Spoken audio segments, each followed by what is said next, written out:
Hi, my name is Guy Terrell. And I'm Jack Trammell. Together we have written the book, The Fourth Branch of Government, We the People, in 2016, published by Brandy Lane Publishers.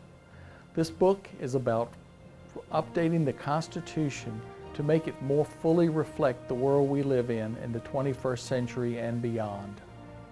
Guy and I decided it was time to go back to the constitutional playbook.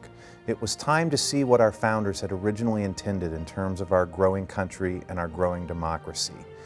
What we found out is that our founders were very wise. They gave us the tools to update our democracy, but we simply haven't been using them. In the videos that you're going to see, and in more detail in the book we've written, we'll give you information about how easy this would be for us all to do together. It is time to update our democracy, and the Fourth Branch is a call to do that. We hope you'll come with us.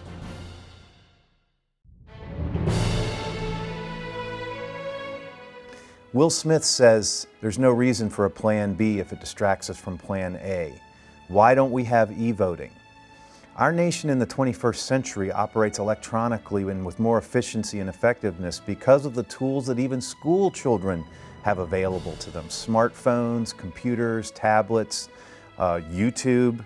Our democracy must be adapted to utilize these kinds of tools to enable better governance and more representation and inclusive voting.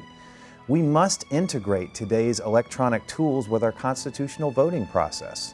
Enabling e-voting for elections using our current technology to manage registration and election results is a simple first step to implementing the fourth branch of democracy. If John Adams or Thomas Jefferson could visit us today, they would praise all the technology and efficiency-oriented advances that we have, from telephones to the internet to television. And we use these in commerce, we use them in education, we use them in some types of government operations. But why can't we vote that way? Suppose that people could sit in the galleries of the House of Representatives today and use their smartphones for lawmaking and to be responsive to the voters back home in the district. The process of making laws is the same in essence as it was in 1790, but we're not using the technology to make it accessible to 325 million Americans. We need to re-examine how we vote. This basic idea that e-voting is possible touches at the core of access to our democracy and voter rights, casting and counting your votes for what you believe in. If we want to utilize e-voting, we're going to need to modify the Constitution to allow it.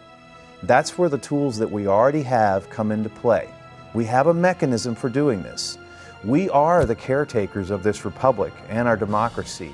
And for the people like Adams and Jefferson and all 325 million of us now, we owe it to ourselves and to our past to use the constitutional tools to implement something that will help more people vote and everybody who wants to be able to vote.